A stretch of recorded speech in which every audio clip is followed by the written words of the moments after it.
Olá, seja bem-vindo! Estamos começando mais um episódio do Café com Peça.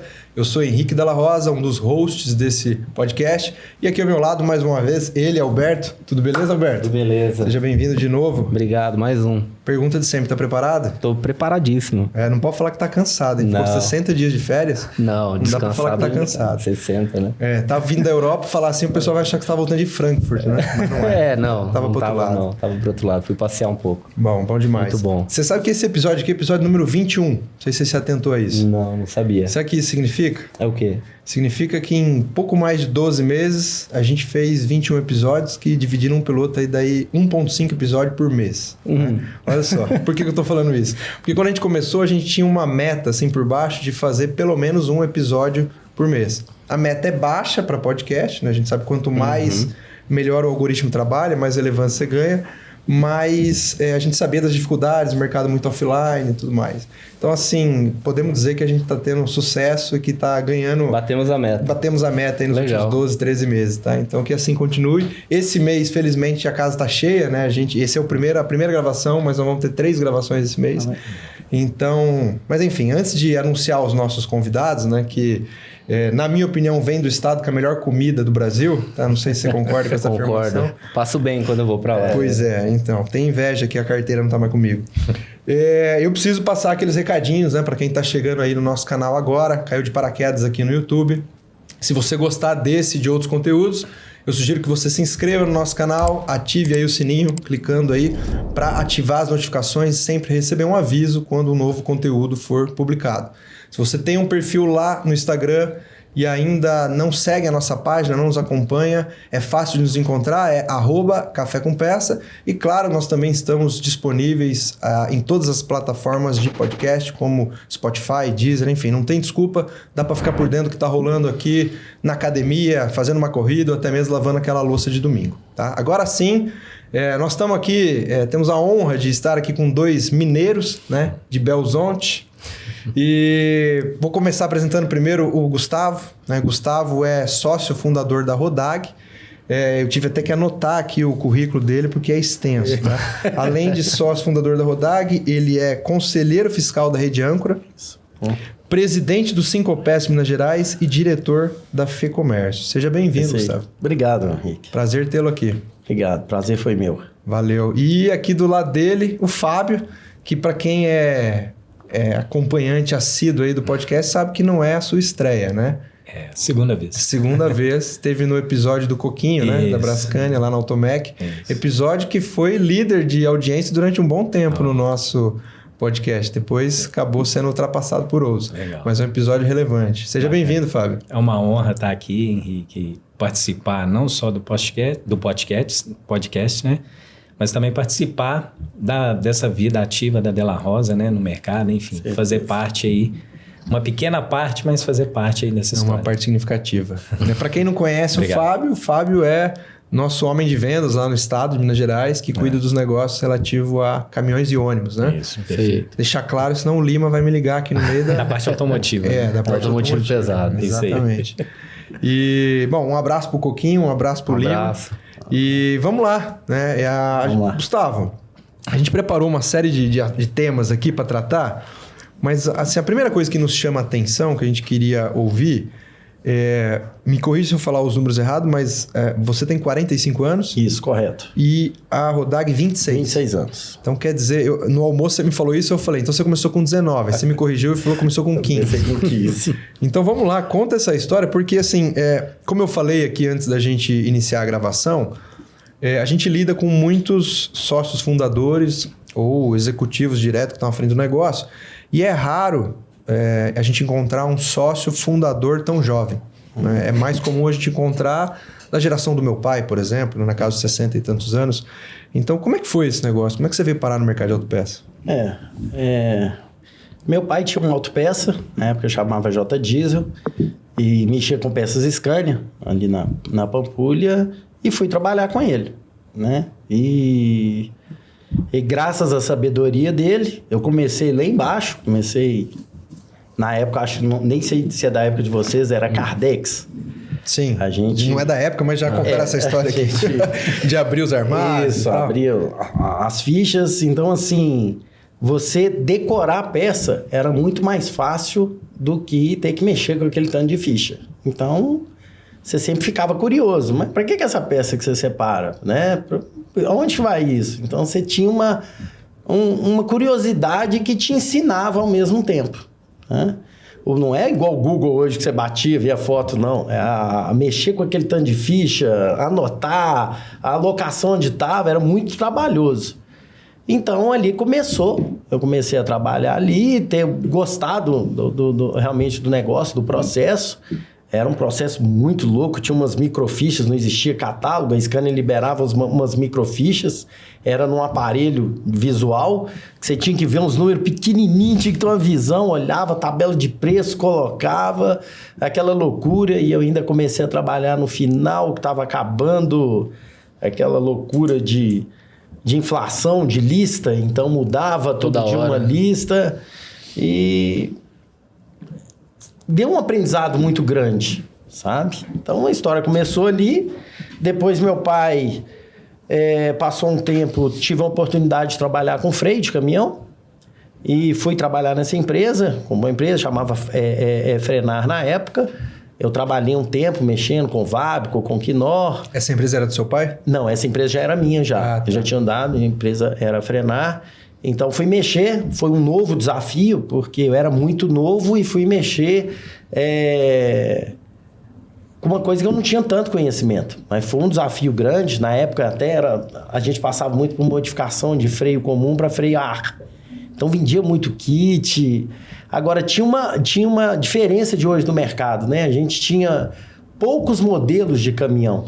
Então, você tinha, por exemplo, vamos falar do Scania, você tinha um 111, um 112 e um 113. Né? Então, você tinha um 113 que começou em 93, foi até 98, e hoje a gente não tem essa... hoje o caminhão muda a cada 2 anos, né? Carro a cada 1 ano. Então, hoje... Muito mais modelos. Muito mais modelos, então muito mais complexo, até de aprendizagem mesmo. E aquilo, comecei a mexer com freio, mas eu tinha um sonho de ter uma distribuidora.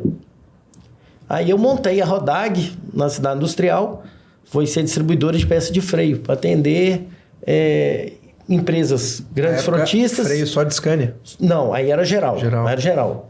Eu fui distribuidor FAT, fui distribuidor Duronline, fui distribuidor Quinelato, de várias outras marcas de reparo, para poder atender o mercado. Eu achava que o mercado era carente. Fiquei aí mais ou menos 1 ano e meio trabalhando até na cidade industrial e comecei a mexer com Volvo. Foi quando o Volvo começou a decolar em Minas Gerais aí, 99, 2000. Já começou a decolar ali. Aí peguei e comecei a mexer com o Volvo. E passou um tempo. Eu tinha uma sociedade com meu irmão, que não deu muito certo, nós fizemos a sociedade. E eu fui e montei e transferi a Rodag para São Francisco, onde é hoje. E lá eu mexia com Volvo e mexia com parte de freio ainda. E aí meu pai precisou ausentar por motivo de doença, e aí eu peguei e captei a parte dele de Scania. E aí veio e a Rodag ficou como distribuidor, realmente na parte de peças aí. Acabou que freio eu larguei, não começou, aí foi assim... O crescimento de Volvo foi muito grande, na época não tinham muitos distribuidores, então aí eu cresci Volvo e cresci Scania, e aí eu peguei, abracei e fui para essa linha de Scania e Volvo aí. Hoje você tem freio ou não? Não, hoje não. Não, tenho assim, né, da parte catraca automática, da parte Scania e Volvo, tem, mas não na linha de distribuição como era, não. Entendi. E por que ficar tanto tempo focado em Scania e Volvo e não abrir o leque, por exemplo, para Volks, Mercedes? Pois hoje, o que é o diferencial? A Rodag hoje ela trabalha com toda a linha completa da linha Scania e Volvo, Iveco, e agora estamos com DAF aí também. Porém, eu trabalho com peça de cabine também, tá? Então, eu só não trabalho com feixe de mola e o chassi. O resto é para me dar, que eu monto caminhão para você. Então, como você foca e tem que ter vários itens, e como eu expliquei aqui, o caminhão começou a mudar muito rápido. Então, hoje a gente tem uma mudança grande de um caminhão de 2 anos.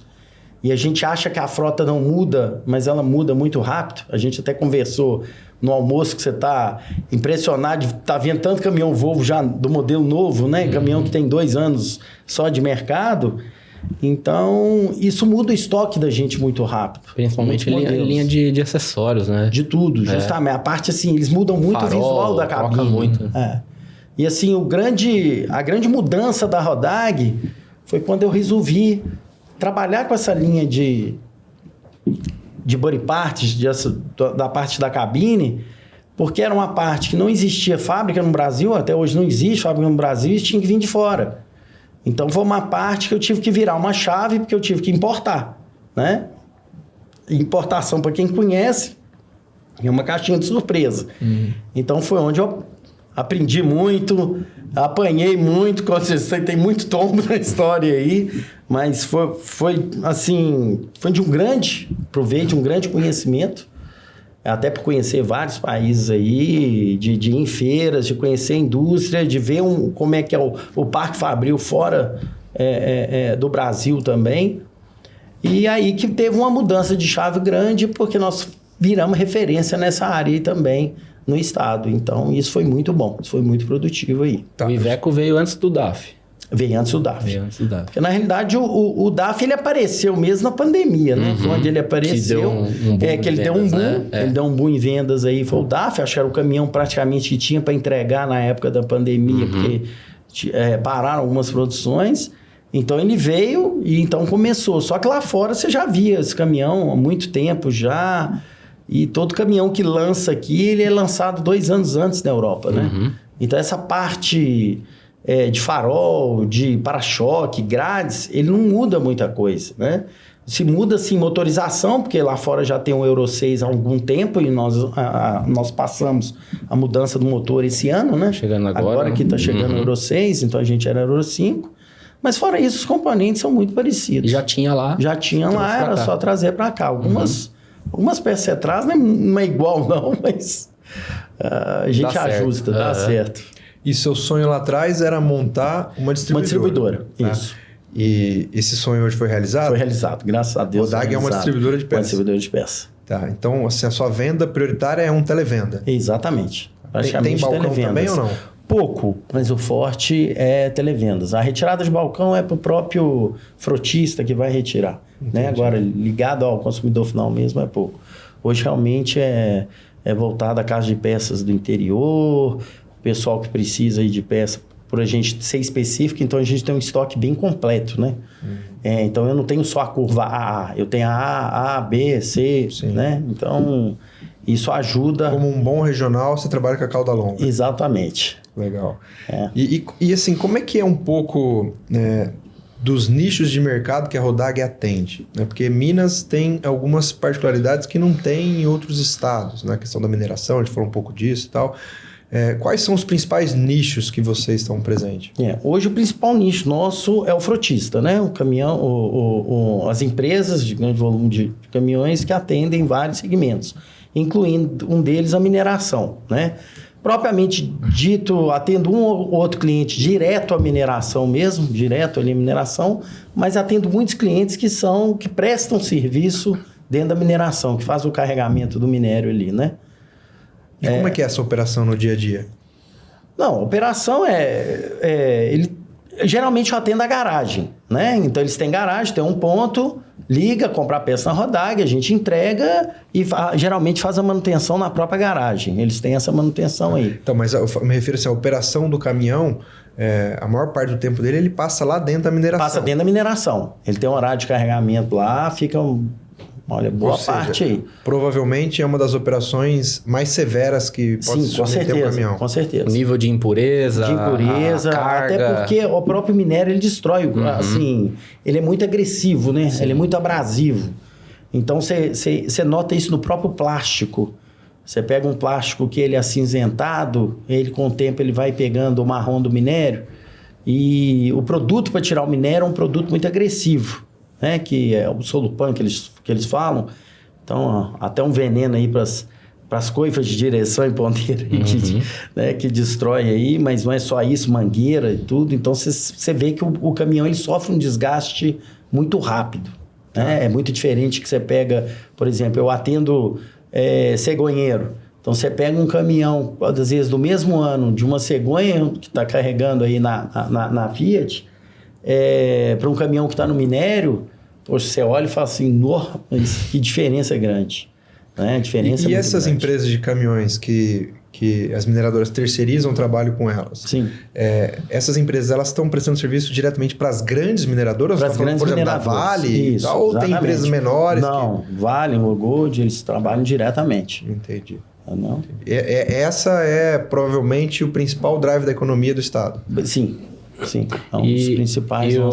Do consumo de peças aí é bem severo. Tanto o peso que esse caminhão carrega, quanto pelo minério. O peso até tem controle. Tá? Então não diga até mesmo que não passa. Círculo ali interno. Mesmo círculo ali, 24 toneladas ali. E quando uma empresa dessa renova a frota, colocou uma frota toda zero, quanto tempo, porque é bem mais rápido do que num rodoviário, quanto tempo para ele começar a dar manutenção em suspensão, direção? Você acha que dentro de um ano, mais? Tem garantia, né? Isso vai depender muito aí do plano de garantia até que ele contratou, né? Sim. Hoje tem plano de garantia, dependendo do fabricante, aí até 2 anos. Né? Então, a gente sabe, assim, as peças de óleo, o filtro de óleo é obrigado a trocar o original, mas existem peças que sofrem desgaste por tempo mesmo, né? Sim. Então, você pega uma barra de direção, ela não... ela pode ser por desgaste mesmo, já por quilometragem. Sim. Então, já está fora da garantia, ele já pode ter essa demanda e ter essa substituição normalmente. E pelo tipo de operação, acaba sendo um desgaste mais precoce um pouco. Sim, sim, com certeza. Até pelo produto, por lavar, por toda a operação aí, é bem complexa. Ah, legal. Ô, Gustavo, e lá atrás, né, há 26 anos atrás, o Gustavo era o faz-tudo da empresa, né? Imagino que, como qualquer início, driblava o time inteiro, chutava pro gol, voltava a defender, enfim. Qual é hoje o papel do Gustavo na Rodag de hoje? Henrique, hoje, assim, a gente, igual você falou no início, a gente trabalha, realmente a gente faz tudo, né? A gente fazia compra, administração, olha estoque, olha entrega, olhava tudo. Hoje, graças a Deus, eu tenho uma equipe muito competente, tá? Uma equipe que já trabalha, tem várias pessoas, tem um gerente que trabalha comigo há 25 anos aí praticamente aí, tem vários funcionários antigos, tem vendedor de 15 anos, tem vendedor de 14 anos, tem um apoio no financeiro aí de 12 anos, então você tem uma equipe, sabe? Eu acho que hoje o maior desafio de um empresário hoje é conseguir montar uma equipe, né? Então, isso hoje eu tenho uma equipe montada, isso me dá um certo conforto, né? E hoje, praticamente, eu fico com parte de compras, né? E tá vendo o que a gente pode fazer para crescer a Rodag aí, segmentos aí, e fora umas outras atribuições aí que eu tenho, que é o sindicato, a Federação do Comércio aí, e dar algum apoio à Rede Âncora lá. Tá. E você fica com a área de compras. Tem Isso. alguém que te ajuda? Tem sim. Tem Você não fica com 100% das linhas? Não, 100% não. Tá. Né? Mas geralmente, assim, é mais determinação, montar, mas a parte de passar para o fornecedor, pegar a parte de preço, tudo é isso ele que faz. Eu faço mais só a montagem mesmo, entendi. O ABC fica mais comigo. E como você falou, você consegue focar mais na parte estratégica. Isso. Já tem uma equipe por trás, né? Tem, com certeza. Legal.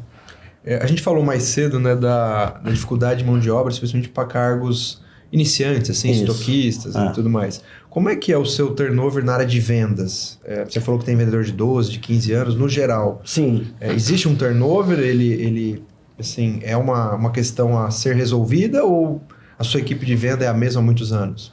Não, a minha equipe de vendas é a mesma há muitos anos, né? A gente percebe hoje uma dificuldade do mercado hoje em contratação de novos vendedores, é porque a venda é muito técnica. A venda da linha pesada, ela é uma venda técnica. Ela é uma venda que capacita você pedir o chassi do caminhão para o cliente final, para você não mandar a peça errada, porque realmente, assim, muda muito, o caminhão muda muito de modelo, então as peças mudam. E só através do chassi que você tem como, consultando o catálogo da montadora, que você tem como acertar, assim, ser muito assertivo na peça e não mandar a peça errada, né? Porque hoje, como eu estou em Belo Horizonte e acho que como toda capital aí, você tem um problema de trânsito severo, então muitos clientes são longe. Eu atendo cliente em Betim, Contagem, Pedro Leopoldo, Igarapé. Então, você mandar, às vezes eu gasto 1h para fazer uma entrega. Então, se chegar lá e chegar uma peça errada ainda, então você imagina, 1h30, a peça chegou errada, 1h30 para voltar, para mandar de novo. Né? O cara, eu perco tempo aí. O maior prejuízo é a credibilidade do cliente. Com certeza. Você sabe que nessas visitas comerciais que a gente faz, recentemente eu vi um negócio interessante. Eu estava visitando um distribuidor regional, né, da região sul, que tem uma única unidade na região, e está numa cidade que é uma cidade polo importante, que tem recebido a chegada de vários novos distribuidores, desses que têm múltiplas filiais. E ele falou assim, você sabe, Henrique, como é que eu faço para saber se eu devo temer ou não a chegada daquele distribuidor naquele momento? Eu mando alguém ligar, alguém da minha equipe ligar lá e pede a barra do Scania. E vamos ver o que o cara fala. Pede a barra do Scania série 5. Fulano, você tem a barra do Scania série 5? E aí, do outro lado, uma voz mais jovem responde, qual que é o código? Não, tá tranquilo, valeu, obrigado. Ou seja, não preciso temer, entendeu? Porque é exatamente o que você falou, é uma venda muito técnica. Né? E aí, nessa conversa, eu tava dando um exemplo para ele, né? A gente tem uma fazenda, e aí a gente resolveu tirar a manutenção do trator Massa Inferto da concessionária, porque a gente achou que poderia economizar, comprar peça e colocar num mecânico. E aí o nosso encarregado de peça, ele me mandou uma relação com 20 peças, mas nenhuma tinha código. Só a descrição da peça e o modelo do trator. E eu peguei aquilo na mão, né, com a visão de fabricante e não tanto com a visão de vendedor de balcão ou de consumidor. E falei, poxa, isso aqui a probabilidade de dar erro é enorme, né? E peguei a minha relação de distribuidores do Mato Grosso e mandei para um desses distribuidores a foto e falei, olha... tô precisando dessas peças lá para a fazenda. E em 20 minutos, ele tinha colocado uma cotação com os códigos e tal, nós fechamos e não teve nenhum erro. Né?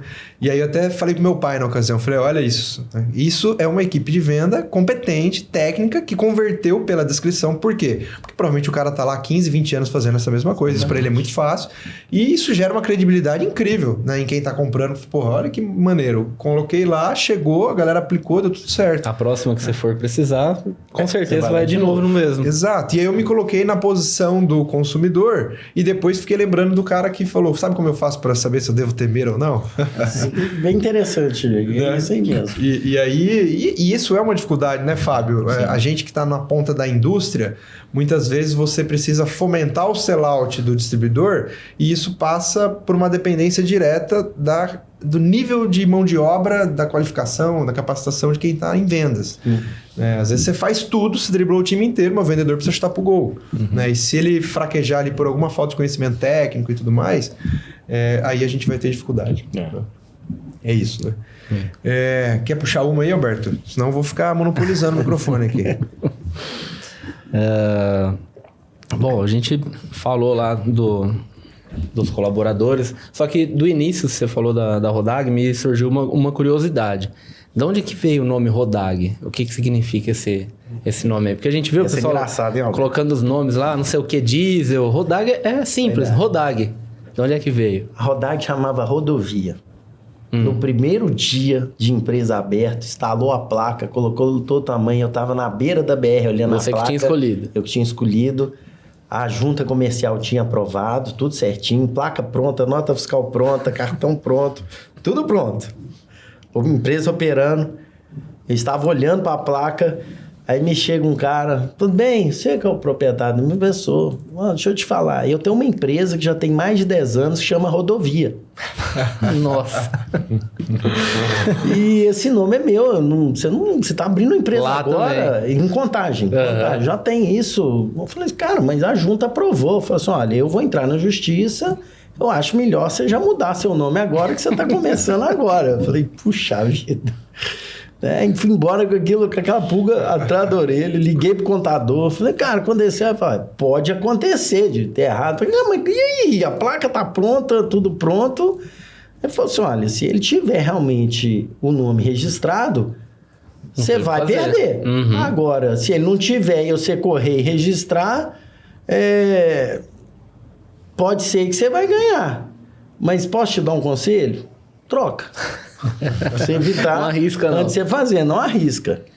E aquilo foi embora pra casa. Eu falei, cara, imagina você já tá com o nome, a forma de atender o telefone, você já tá com tudo pronto. Rodovia. O mercado começou a te conhecer. Aí deu do nada, falou assim, rodas do Gustavo. Então, Rodag. Pronto, hein? Rodag. E tinha que resolver rápido, liguei pro contador, falei assim, vai ser Rodag. Faz alteração contratual. Aí ele fez a alteração contratual, ficou, registrei o nome. Correu lá, registrou. Foi na época que você começou só com freio ainda. Foi, só com freio. Então, sim, foi muito curioso que foi assim, cara, no segundo dia, eu olhando a placa, o cara tinha acabado de instalar a placa, tudo certinho, o cara para... E ele não era do ramo de autopeça? Era, mexia com peça de carreta. Com peça de implemento rodoviário. Henrique, boa pergunta, não sei te falar, mas era um cara forte, tá? Legal.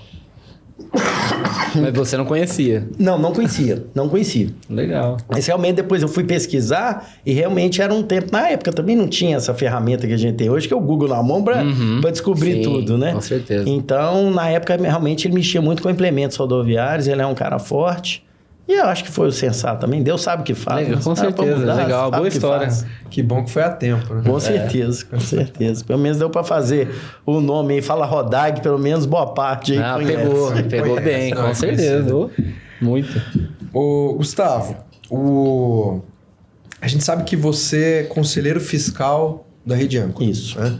Antes de eu te perguntar o que faz o conselheiro fiscal da Rede Âncora, né, eu queria que você contasse um pouco do seu envolvimento com a rede, porque é de longa data, né? Você é um dos primeiros, você ainda é sócio da rede, não é isso? Sim.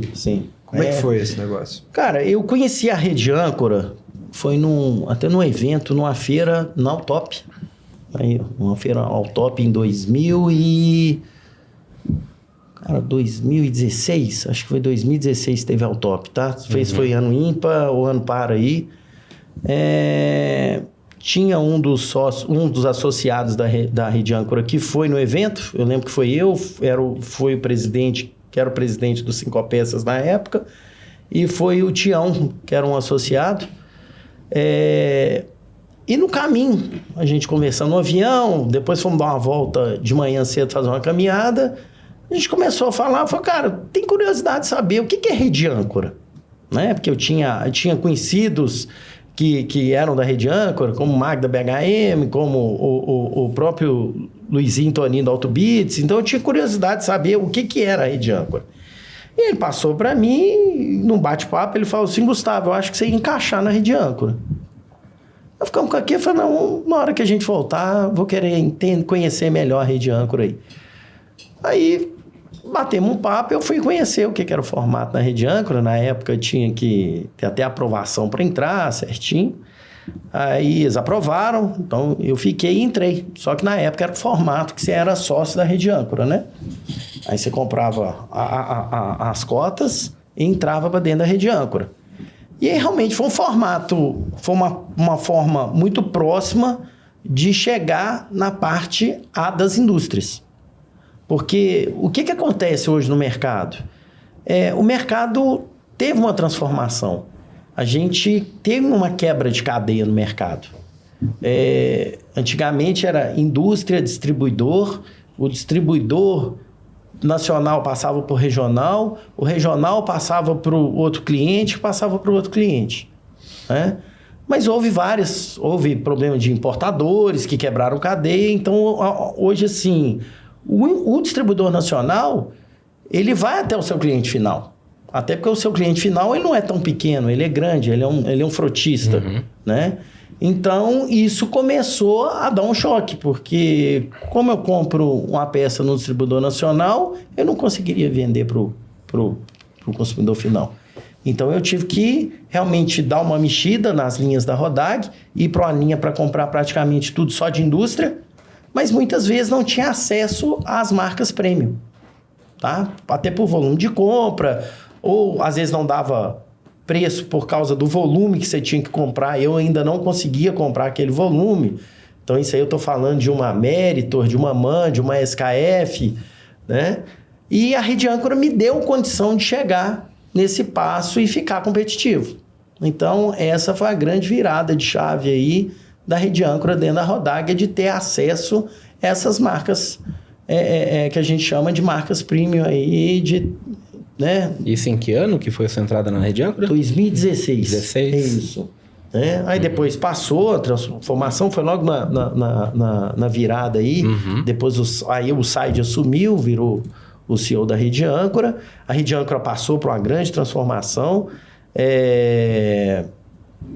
Passou a ser franqueadora, né? Hoje, para você ter acesso à Rede Âncora, é só através de franquia, né? Agora nós estamos até com um projeto interessante em Belo Horizonte, que é o Travessia, que é o primeiro modelo de lojas da Rede Âncora, se juntando e realmente tomando cara de uma rede.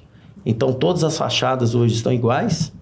Tá? Se vocês tiverem oportunidade lá, tem um formato aí, acho que o Fábio já tem visto aí bastante já. Em então, Minas isso já está... Não, por enquanto é Belo Horizonte. Belo Horizonte todos os franqueados já estão padronizados. São 30 e poucos franqueados. Tá? Só que a gente pega aí até uns 70, 80 quilômetros, que inclusive a Diesel 7, que teve aqui já no seu podcast aí, também já está lá com a fachada.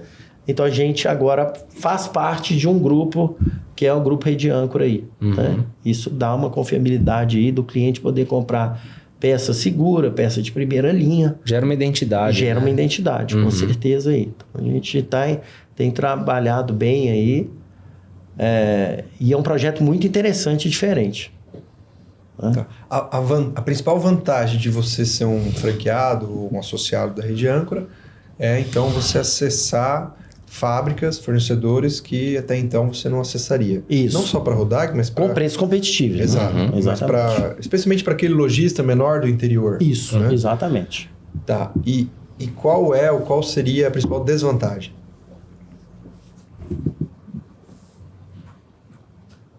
Cara, vou te falar que não tem...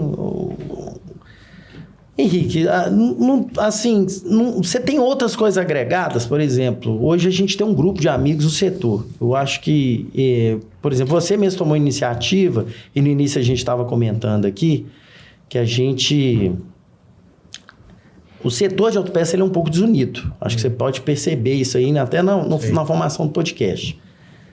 A Âncora, ela te une, porque ela te dá vantagens, assim, de se conversar com outras pessoas de outro estado. Eu sou Rede Âncora, eu tenho conta. Então, por exemplo, eu tenho liberdade, às vezes, de ligar para um concorrente meu, que é a BHM, que é o Magno, mas de bater um papo com ele, de conversar por uma linha com ele, o Magno. Como é que tá as coisas aí? Tá meio difícil? Como é que você tá lidando com essa linha? Até com o próprio Lucas da Diesel 7. E eu acho que, assim, isso te dá uma tranquilidade muito grande. Tá? O network, ele é sensacional. Então, ele te dá essa... até em outros estados, como eu tive a oportunidade de conhecer o Cláudio lá do Mato Grosso, o pessoal Silvano lá de... Como é que é? Lá do Mato Grosso também. Assim, você troca de experiências. Então, por exemplo, assim, outro dia mesmo trocou uma ideia com o Alberto, ele vendia muito bem uma linha, eu falei, Alberto, não consigo virar isso lá. O que você fez para virar? Como é que você conseguiu virar? Eu tenho até vontade de trabalhar com essa linha que está na Âncora, mas eu não consegui fazer essa venda dessa linha lá, não. Ele foi me dando uns toques, eu consegui empacar a linha na Rodag, foi interessante, mas foi com dica dele, sabe? Então, acho que tem muitas essas particularidades que você troca, né? Agora, desvantagem, eu não vejo desvantagem, não. Eu vejo vantagem aí só no sistema Rede Âncora aí, até para você ter acesso e conseguir ter competitividade para vender essas linhas premium aí, que você passa a perder isso se você comprar de um distribuidor nacional. Eu me lembro quando a gente gravou o podcast com o Lucas e com o Pedro lá na Autopar, e entre os assuntos a gente falou de Rede Âncora também, e eu achei um ponto bem interessante, até foi o Hugo que estava gravando comigo, que eles falaram que a Rede Âncora de Minas, eu não sei as outras também, eles notaram que há necessidade do engajamento de toda a sua equipe, de saber a importância de ser Rede Âncora, de ter essa bandeira da Rede Âncora. Não só você, não só só a diretoria, só quem compra, mas o vendedor ter a ciência disso, né? Fizeram até recente um evento lá em Minas. Travessia, justamente. Foi esse daí, que aí juntou todo mundo. Todo mundo. Você também foi assim. Todo mundo. Toda a sua equipe, desde o estoque até o pessoal de vendas. Desde a entrega, desde a faxina até gerente, parte de vendas, entrega, todo mundo. Para entender o que era o região. Você acha que isso daí ficou enraizado? Ficou enraizado. Foi um evento sensacional. Na cultura da Rodag, cruzando com a cultura da região. Com certeza. Eles entenderam, porque assim, quando você fala comprar junto é fácil.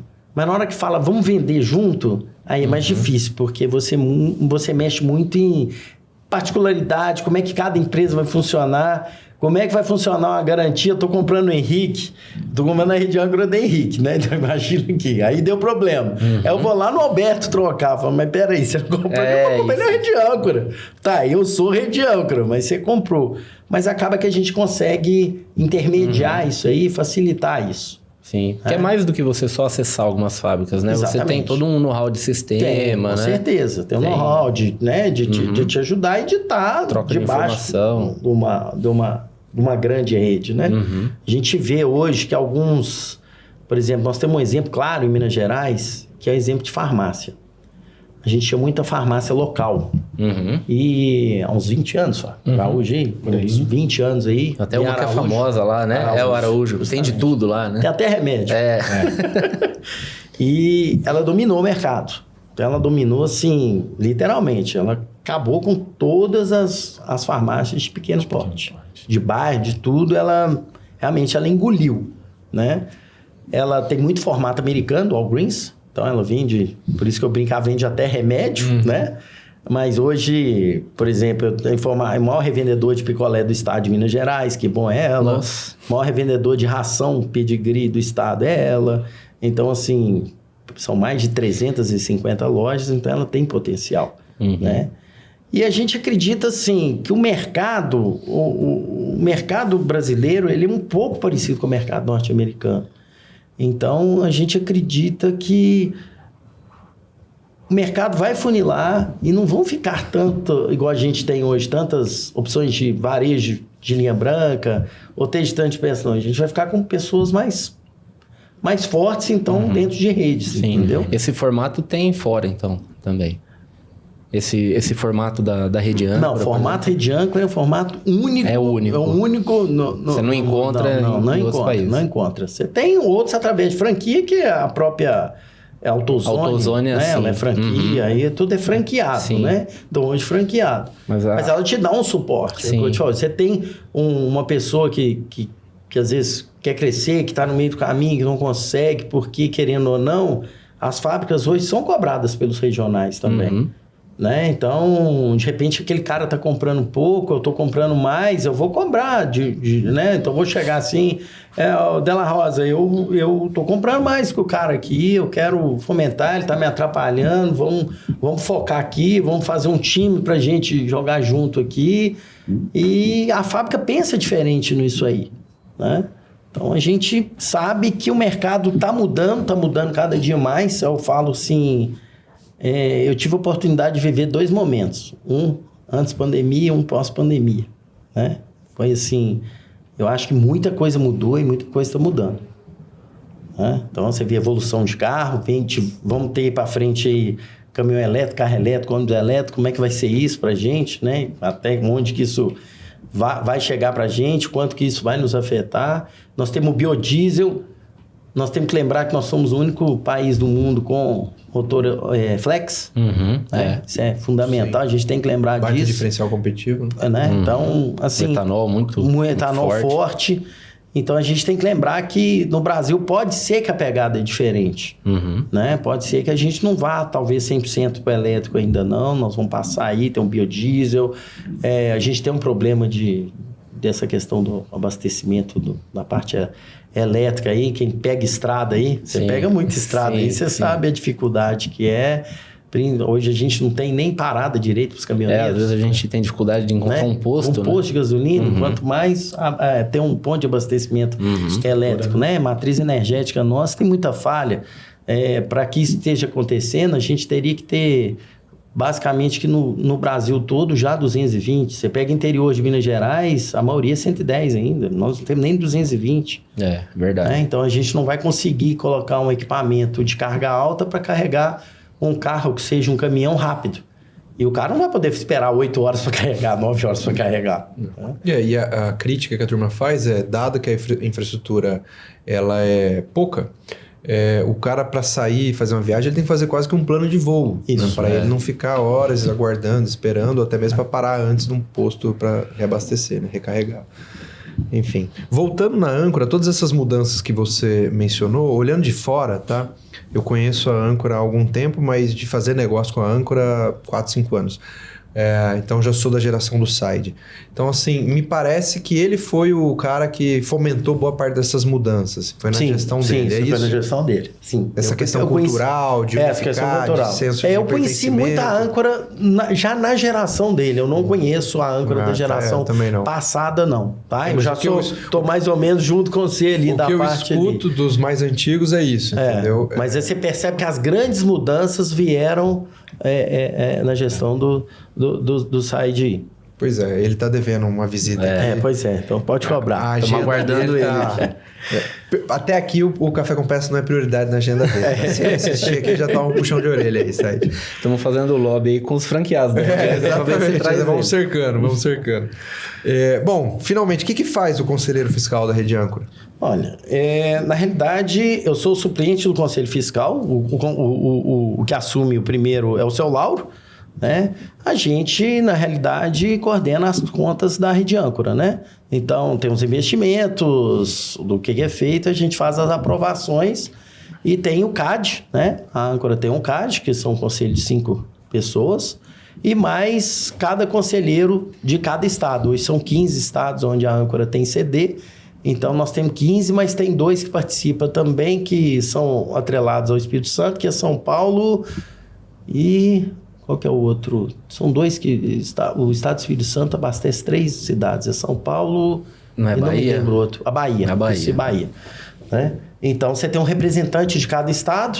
Tem eu e o seu Lauro do Conselho Fiscal. Mais 5 do CAD aí. E a gente tem uma reunião 2 vezes anual. Que acontece. Vai para São Paulo, discute e faz as estratégias da Rede Âncora para o próximo ano aí. Entendi. Então não toma tanto tempo do Gustavo. Não. Esse a Rede Âncora é o que toma menos. Toma menos. Bom, antes da gente continuar aqui, vocês já notaram que o nome do podcast é Café com Peça, né? Eu sei que você não bebe café, não vou te forçar a beber café. No seu caso hoje vai ser... é bem propício o nome do podcast. No seu caso vai ser... Peça com água, peça com qualquer outra coisa. Não pode passar. Dependendo do horário, a caneca é 10. Gostei da cerveja. Tá, dependendo do horário, já poderia até ser uma peça com cerveja, mas ainda não está liberado. Então, bom, é Café com Peça porque todo mundo aqui que trabalha na equipe aprecia, gosta de tomar café. Então, esse foi um nome que caiu bem.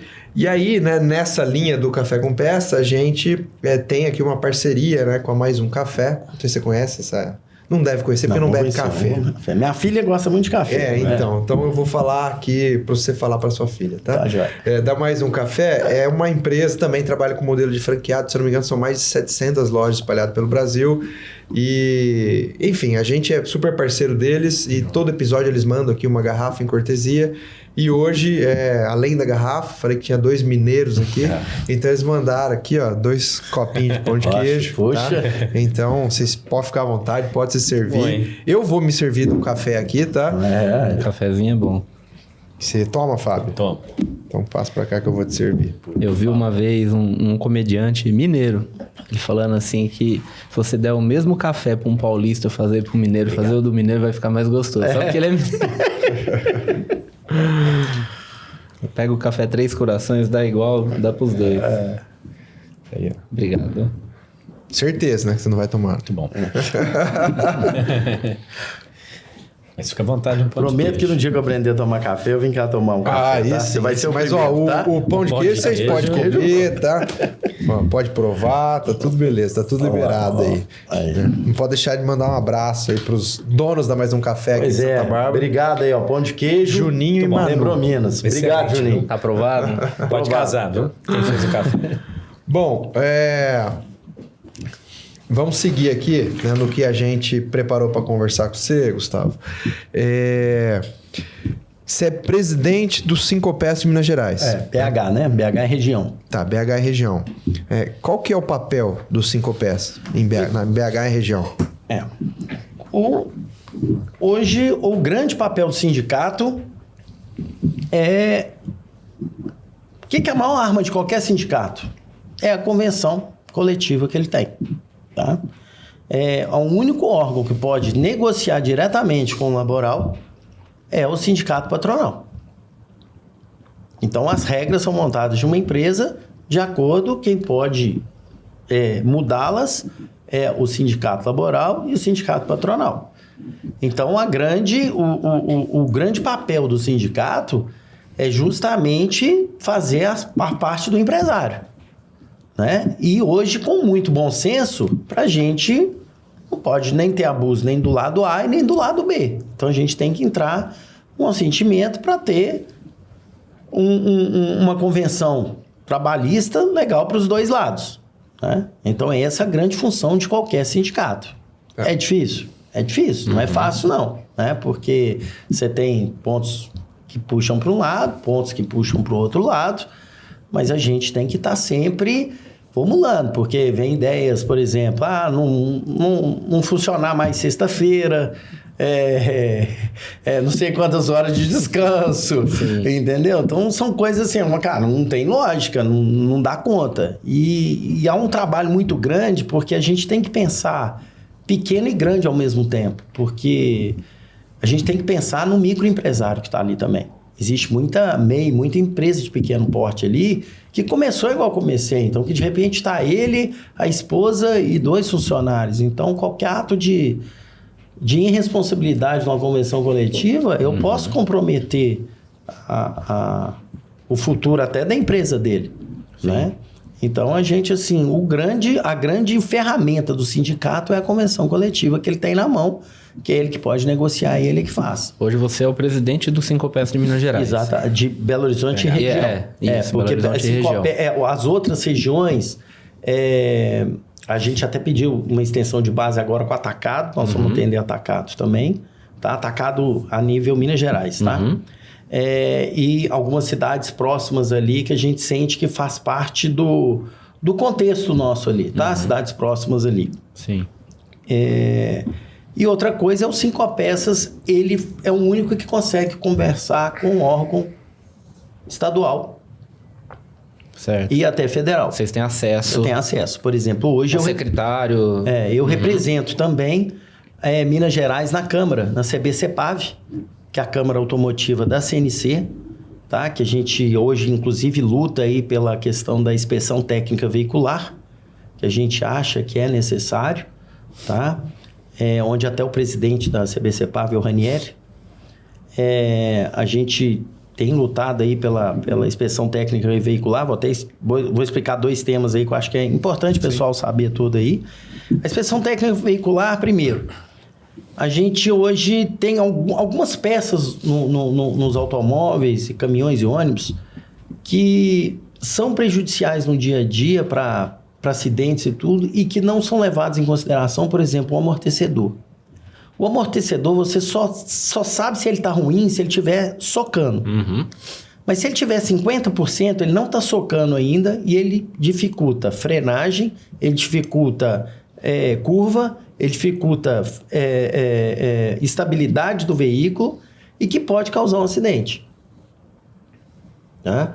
Então, a gente acha assim... A gente vê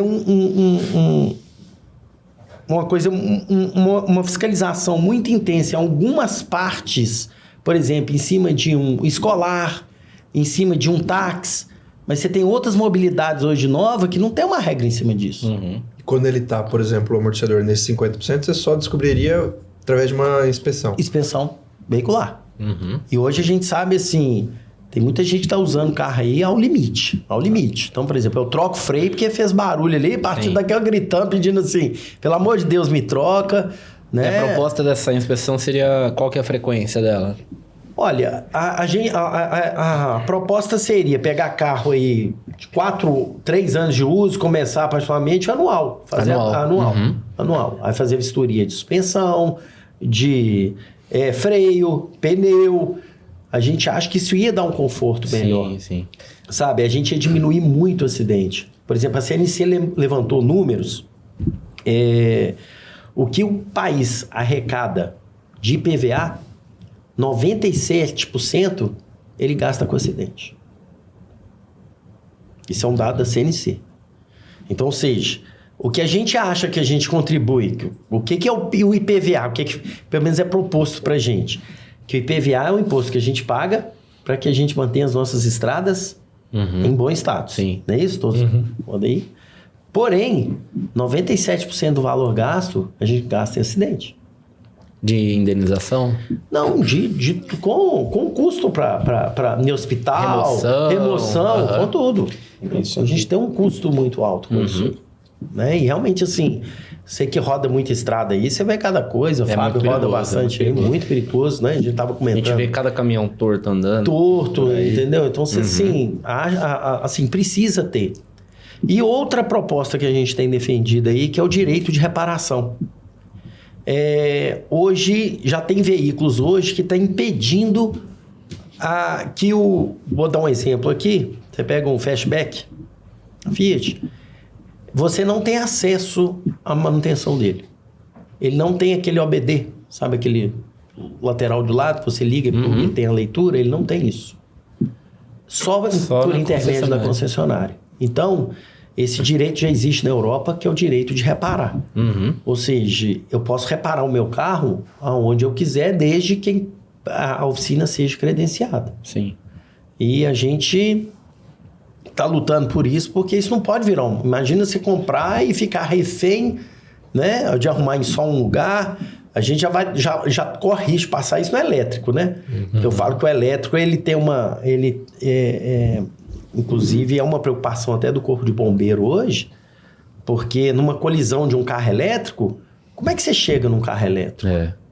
Será que ele está eletrificado? Será que ele está passando corrente? Então, imagina até a gente ver um acidente na estrada e vai para salvar. Né? Será que a gente pode encostar na porta? Qual que é o nível do dano se ele não está dando choque? Nós estamos falando de 1000 watts. Né? Então, assim, é uma coisa muito forte. Então, nós já temos essa tendência do carro elétrico aí já ir para um tipo de oficina especializada, que até o momento é só concessionário. Nós ainda não temos treinamento e ninguém mobilizando esse setor aí para fazer um treinamento para mexer com carro elétrico. E ainda vem essas combustões novas também, já tem um híbrido também, que a forma de desligar, de fazer é diferente, né? Então, a CBCPAV é uma câmara que cuida disso aí.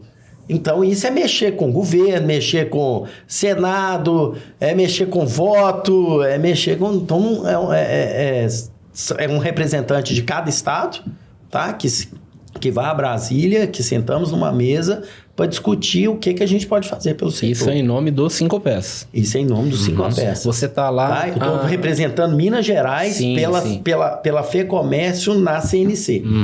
Certo. Tá? E você participa do Sincopes há quantos anos? Estou há 2 anos como presidente. Eu participei da gestão passada, não era presidente, fazia parte da diretoria. Hoje eu estou há 2 anos como presidente do Sincopes. Nesses 2 anos, assim, tem alguma conquista, assim, que deu para ter alguma conquista, assim, que você se lembra que foi marcante? Nós tivemos agora uma conquista grande, que foi um regime tributário que Minas Gerais conseguiu, que é o e-commerce. E aí, do nada, o governo resolveu modificar o regime. Ele começou o ano passado, né? Ele começou ano retrasado. Ano retrasado?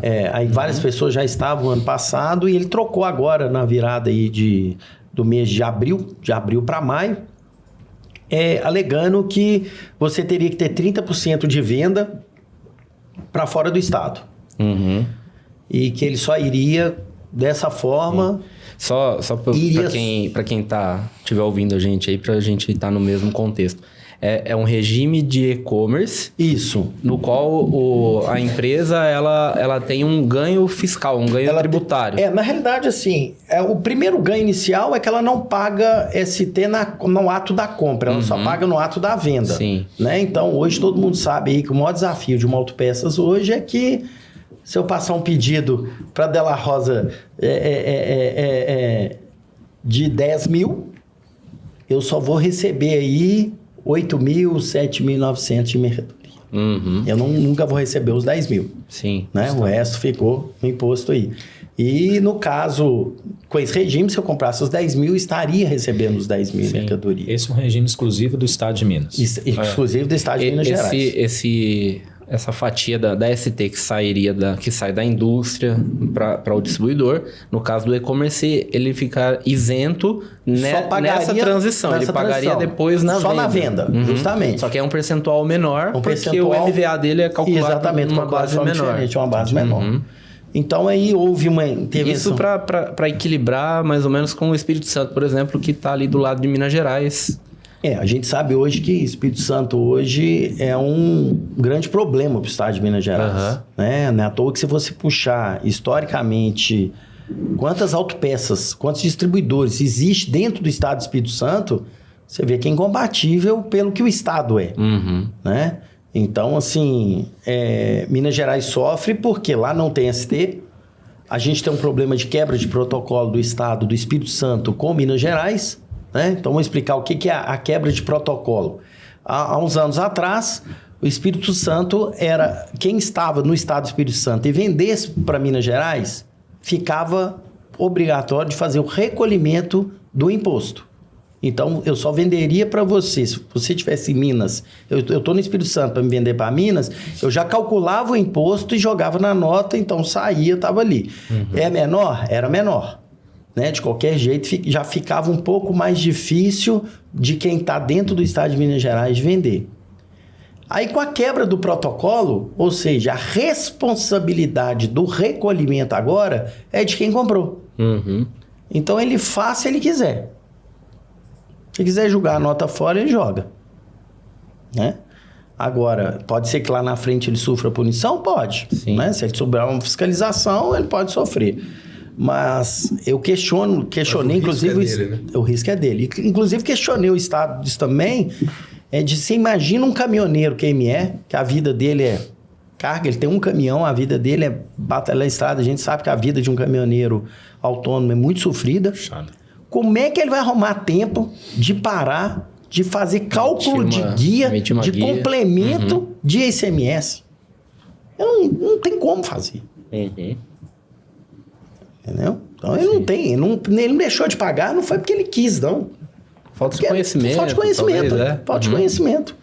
Mas é estranho o governo jogar para a ponta consumidora esse negócio, porque pensando aqui em retrospecto, o que ele fez, por exemplo, com o PIS/COFINS do varejo de distribuição para a indústria foi o contrário. Jogou para a indústria. Ele jogou para trás, porque é tão difícil eu controlar toda a venda de balcão, televenda um pouco mais fácil, balcão mais difícil, porque não vou nem falar que tem sonegação, é a informalidade que existe no nosso país, em todas as esferas. A ST nasceu mais ou menos assim, né?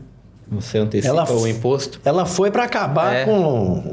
Exato. Então, eu não consigo controlar lá, então eu não vou drenar 100% da tributação que eu poderia para o Estado, então joga para a indústria. Né, que a indústria vender na porta é muito mais difícil, né? Então ela manda sempre para longas distâncias, toda hora está cruzando fronteira, joga ali que não vai ter sonegação e a gente aumenta a base de arrecadação. E aí, nesse caso, ele faz o inverso, né? Porque houve a quebra do protocolo, né? Então, assim, a gente entende que houve um desentendimento do Estado de Minas Gerais com o Estado do Espírito Santo e aí ficou dessa forma. Mas a primeira discussão que eu estava falando é federal, isso daí é uma interestadual. Interestadual. Né? E aí a vinda do modelo de e-commerce foi para ajudar quem está operando dentro do estado de Minas Gerais, vendendo lá dentro. Vendendo dentro dele. E aí houve uma mudança, do nada, que você tem que vender 30% para fora do estado. Né? Agora, o estado não sabe explicar o porquê que ele chegou nesse número de 30%, porque, inclusive, eu dei um exemplo, falando assim, olha, eu não concordo muito não, porque quando você monta um e-commerce, você não sabe para quem que você vai vender. Não existe barreira, né? Não tem barreira. Por exemplo, se eu montar um e-commerce de cuia de chimarrão, aquela caçambinha e o pó, provavelmente eu vou vender quase nada para Minas Gerais, acredito eu. Sim. Né? Eu vou vender para o Sul, vai ser meu cliente potencial. Mas doce de leite, pão de queijo, café e queijo, eu vou vender aonde? Vou vender em Minas Gerais. Né? Então, e aí? Será que eu vou vender? Como é que eu vou ter esse comprometimento de todo mês ter que vender 30%?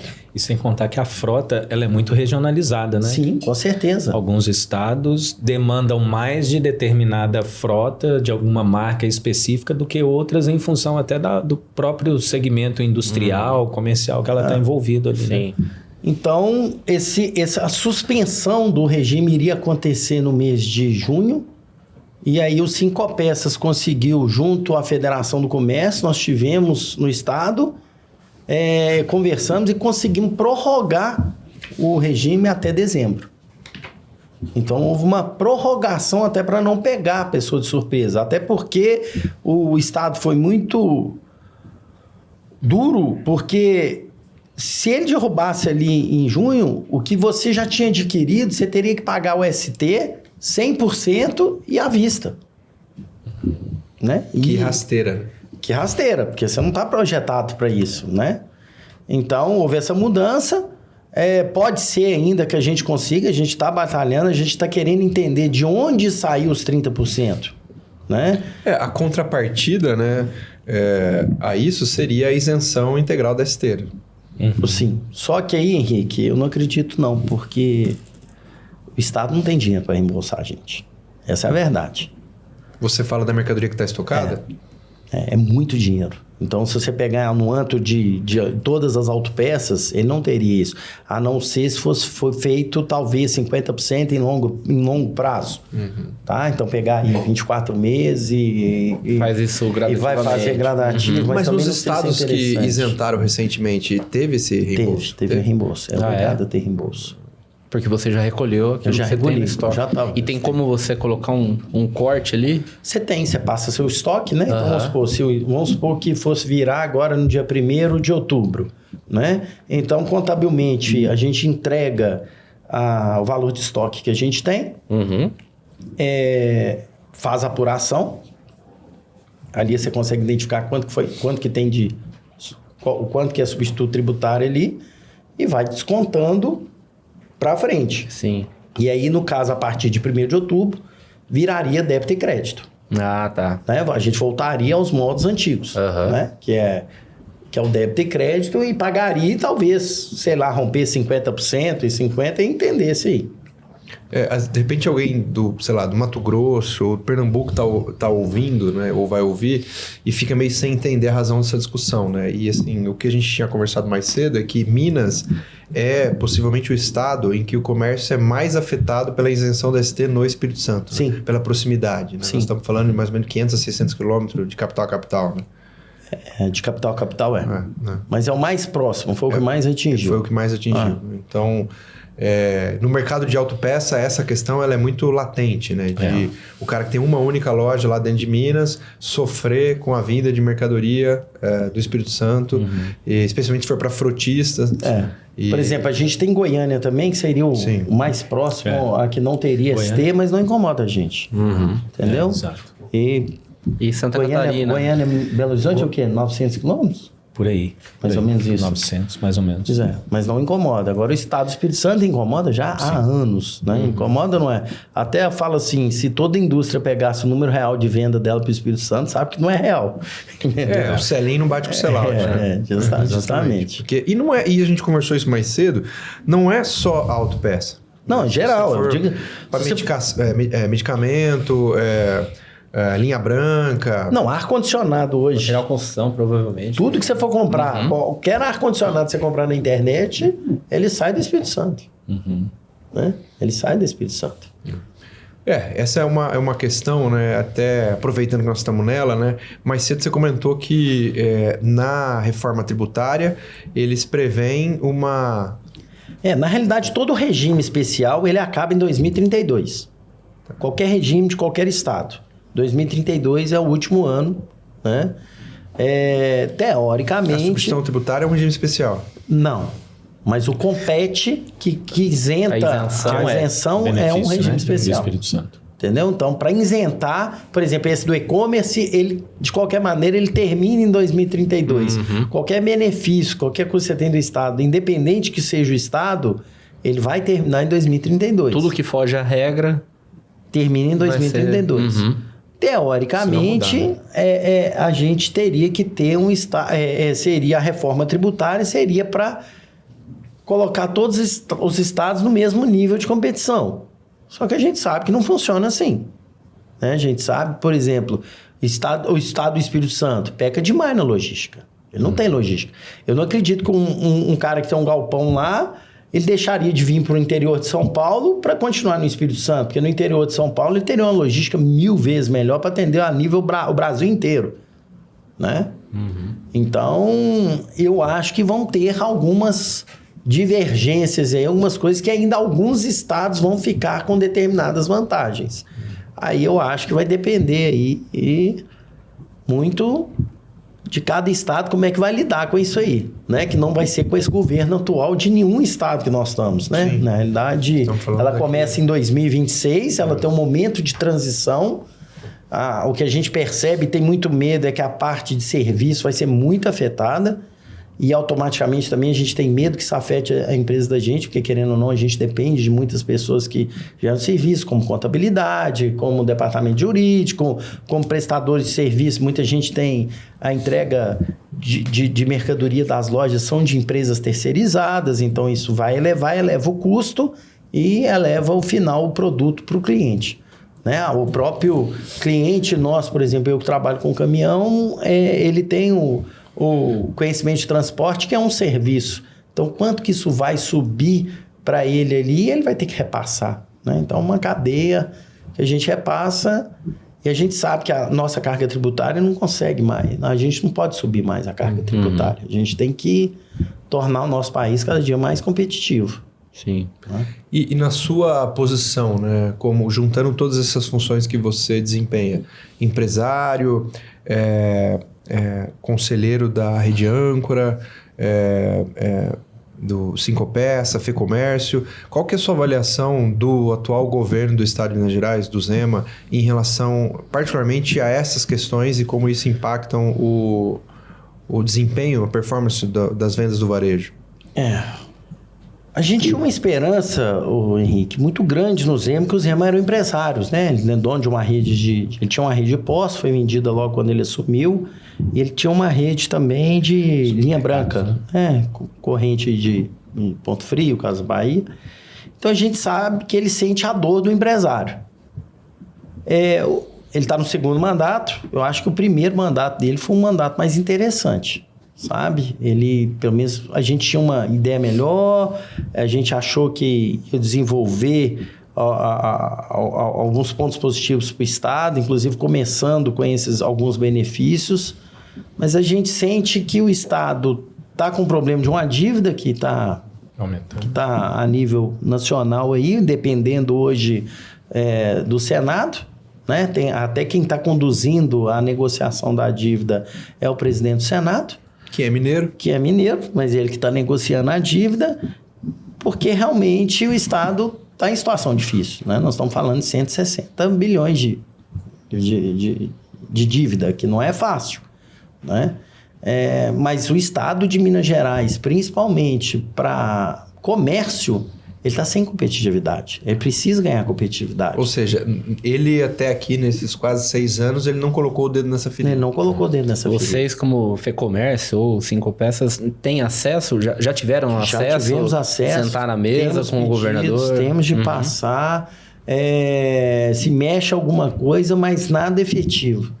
E existe uma lei que deveria ser... quando você tem um estado vizinho que está com algum benefício te incomodando, o Estado pode dar um Ctrl-C, Ctrl-V nisso. O Estado tem como fazer.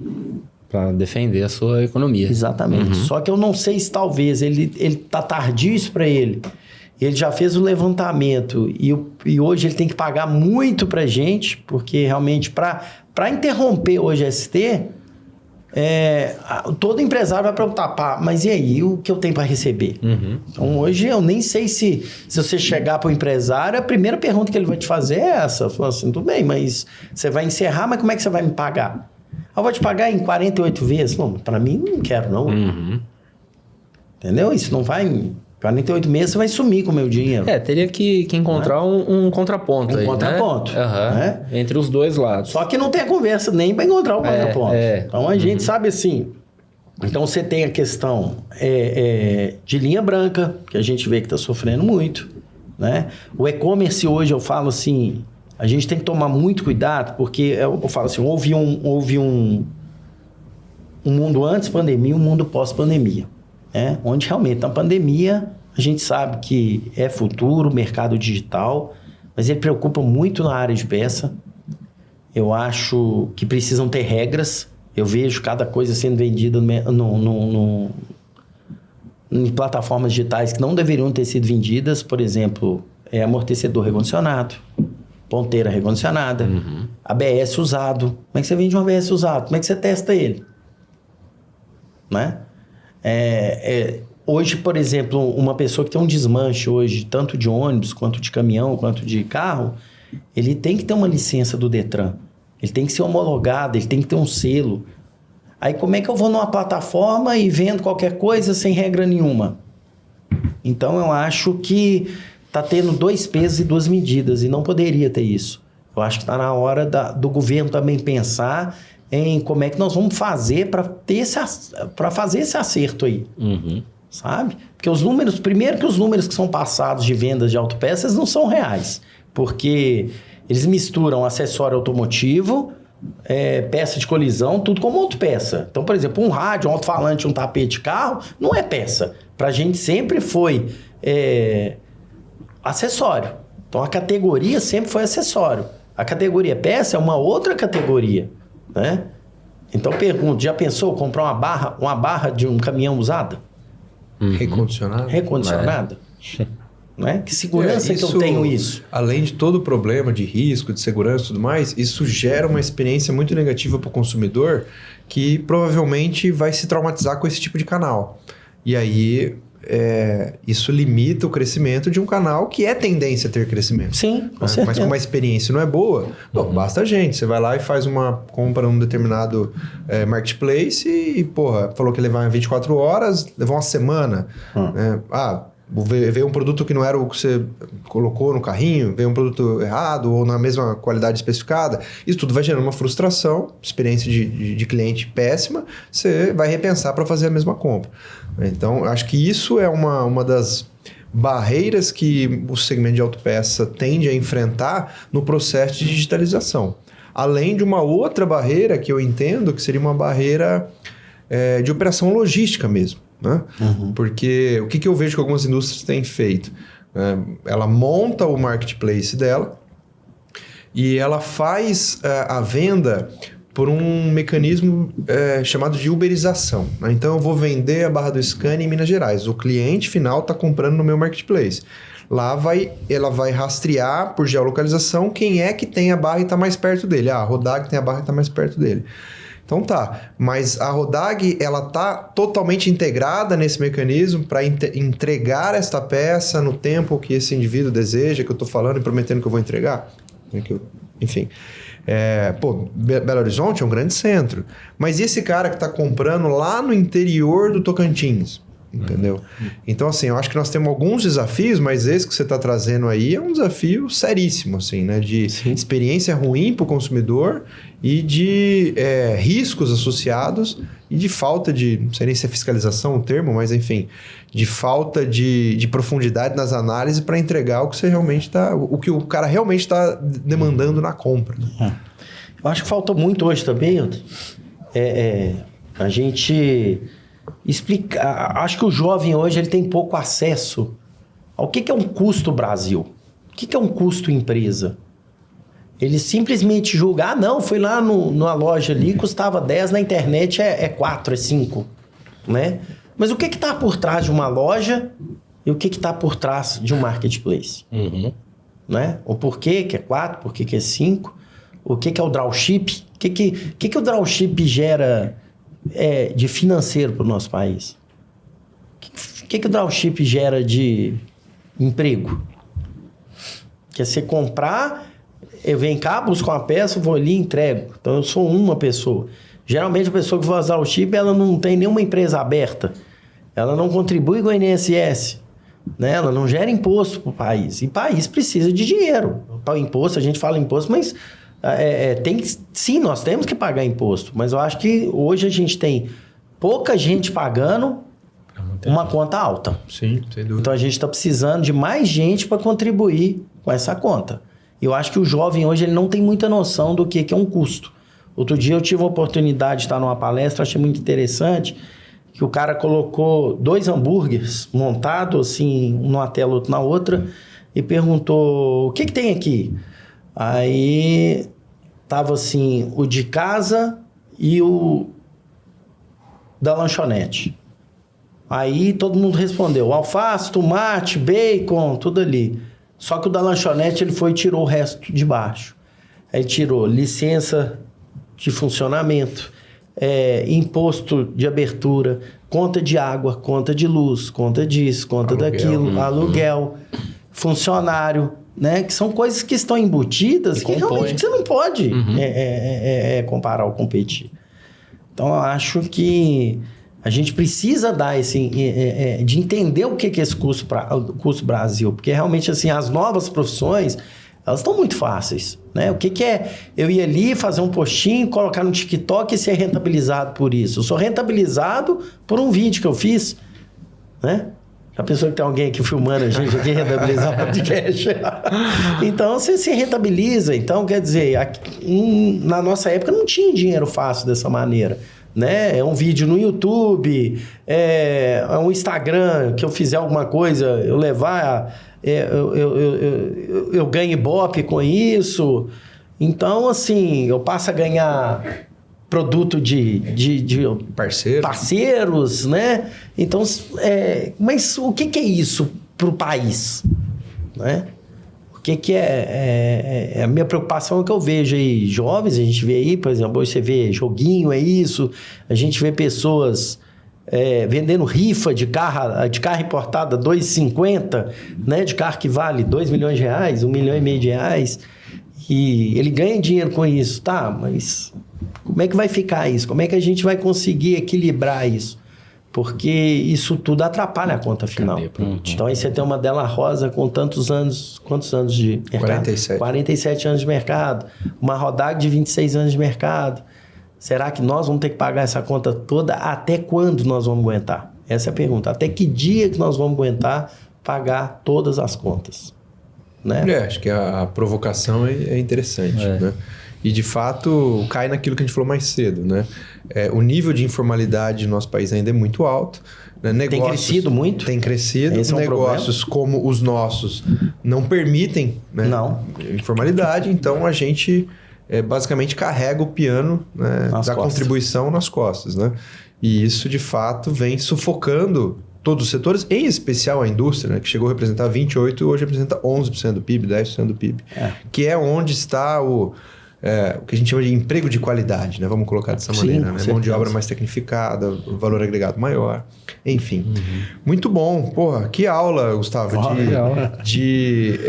não só de gestão, de empresa, de história de empreendedorismo, mas principalmente de envolvimento com aspectos políticos, né? E que me faz pensar o seguinte, você sabe que um empreendedor, um empresário na vida dele, quando ele começa a ter relevância, se destacar, é natural que ele seja convidado a fazer parte dessas entidades, dessas associações, mas também é natural que ele pense, isso daí é politicagem, eu não vou me envolver, é tempo fora do meu negócio, eu vou ficar aqui focado no meu negócio.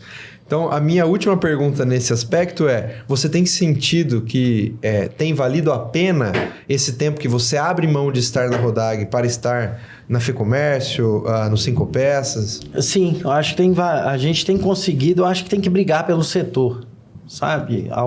Alguém tem que abrir mão. Eu concordo que muitas vezes, nem para te falar na verdade, não dá para participar de tudo, porque senão você abre mão de muita coisa. Mas a gente tem que se dedicar sim, porque é a gente que pode mudar.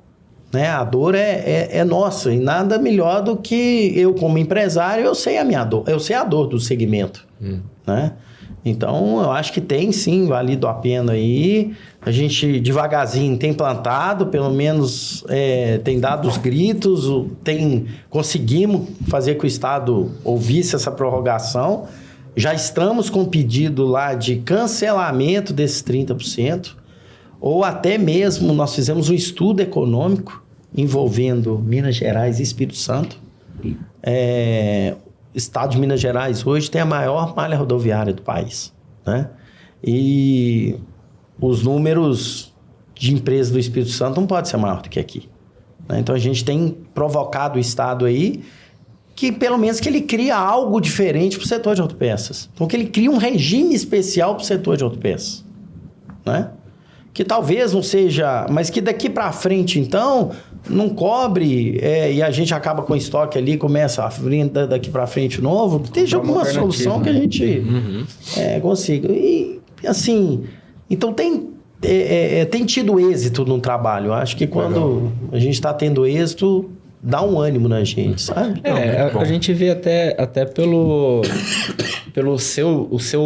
a sua visão, que pela participação, talvez, dos 5 peças, da FEComércio, fica uma visão mais macro do negócio, porque você recebe muita informação de outros segmentos, de outros empresários, e isso, acredito eu, que indiretamente acaba agregando no seu negócio da Rodag. Sim, com certeza. Porque a tua empresa é a Rodag, então a sua participação também precisa somar, né? Esse tempo que você está fora do escritório, ele tem que ser útil também para a sua empresa, né? Isso tem valido a pena, que bom. O grupo de empresários que seguem reclamando, mas não fazem nada para mudar, é muito maior do que aquela minoria que, poxa, vamos...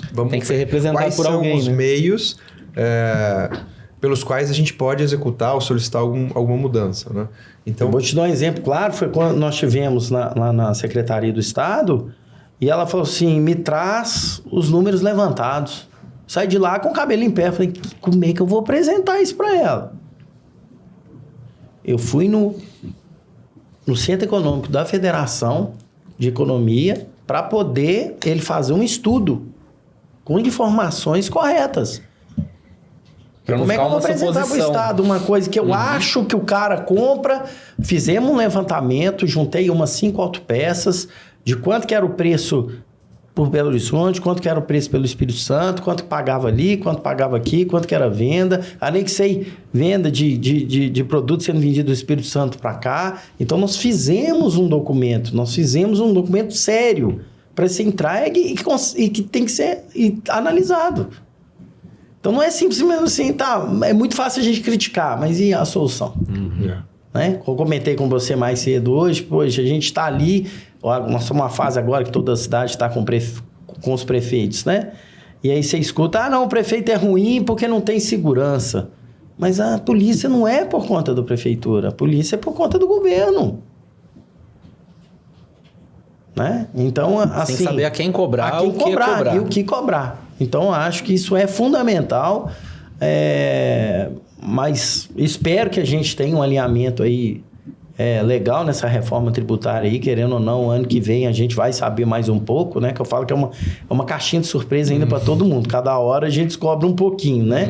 Mas ano que vem vai se aproximar, porque começa em 2026, então tem até que saber como é que é isso, se a gente vai aderir no início, se pode aderir, se não pode aderir, né? Como vai funcionar, para a gente seguir com os números melhores aí e saber que não... Com certeza tem fatia para todo mundo, não precisa ninguém ficar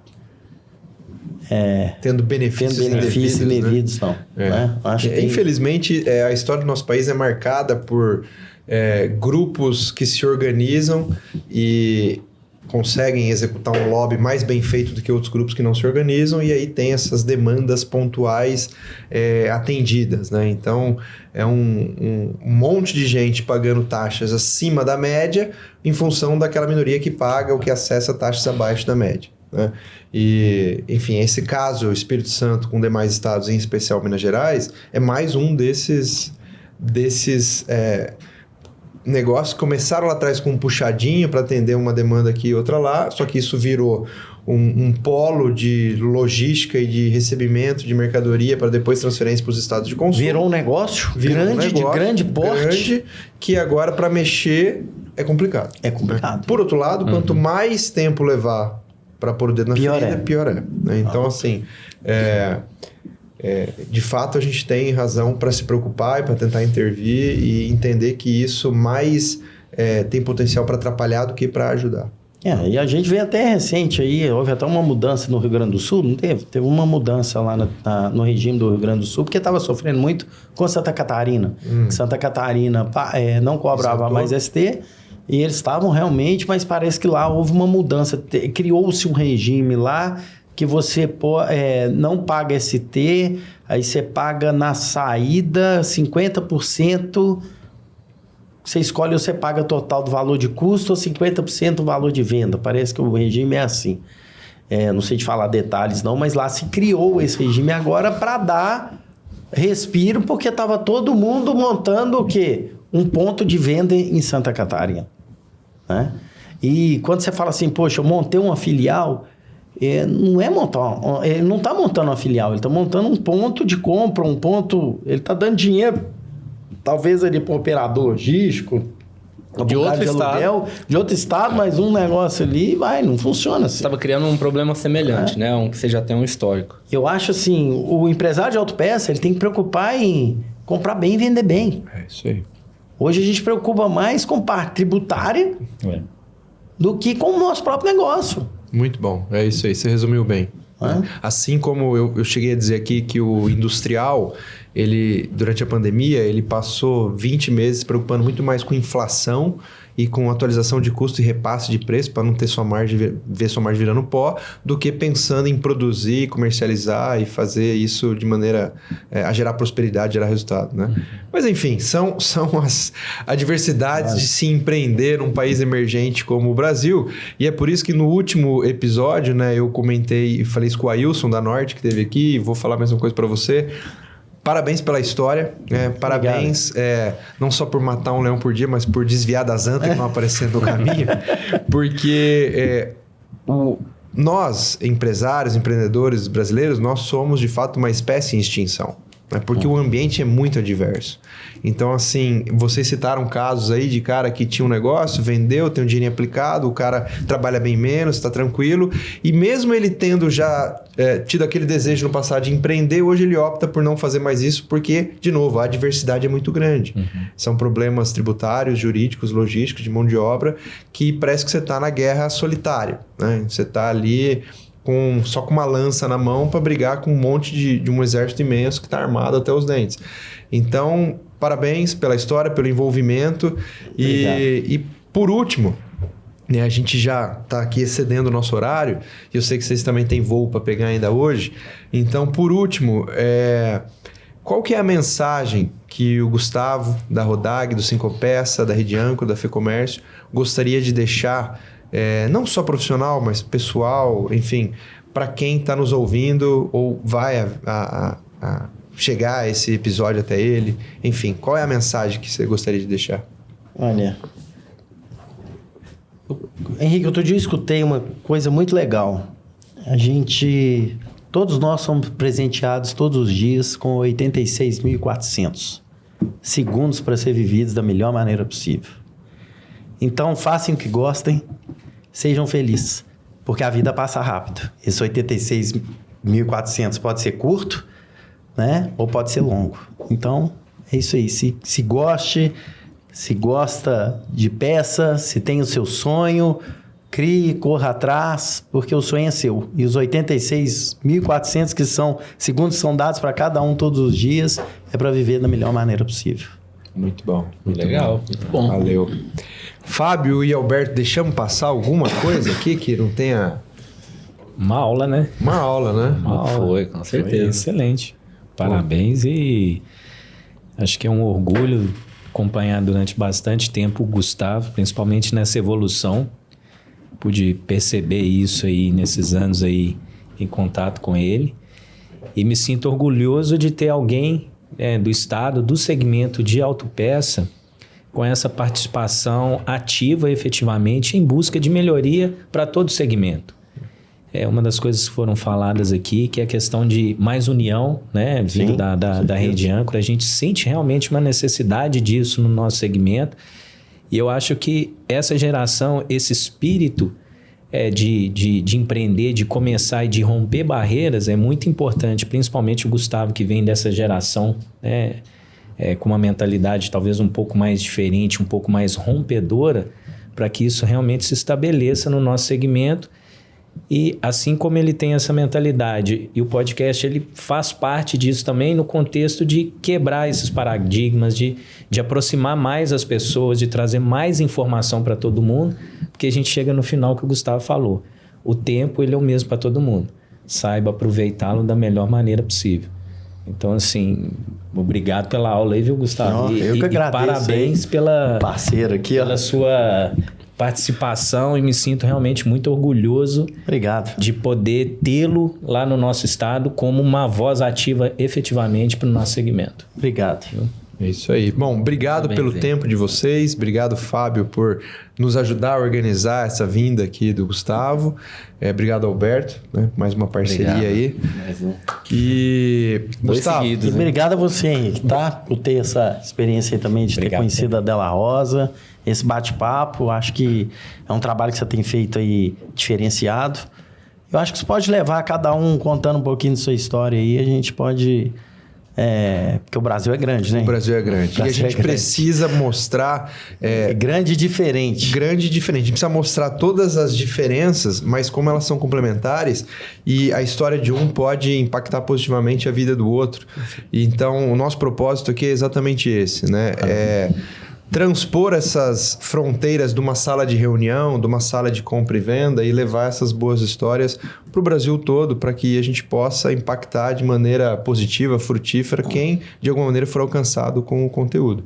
Então, obrigado pelo tempo, né? A gente sabe, eu já falei para você, um dia fora do escritório não é fácil para o empresário envolvido em tantas coisas. A gente espera e a gente trabalha cada minuto, cada um desses 80 e tantos mil segundos para fazer valer a pena para quem vem até aqui. Espero que tenha valido. E com isso a gente vai encerrando esse episódio número 21. Se você chegou até aqui, muito obrigado por ter ficado conosco. Não deixe de curtir. Se gostou e achou o conteúdo super valioso como nós achamos, compartilha com os amigos do mercado de autopeça, manda para os familiares, enfim. Se você está lá no Instagram e ainda não segue a nossa página, é @cafécompeça. E, de novo, nós também estamos em todas as plataformas de podcast. Não deixe de nos acompanhar. Até a próxima. Um grande abraço e até mais.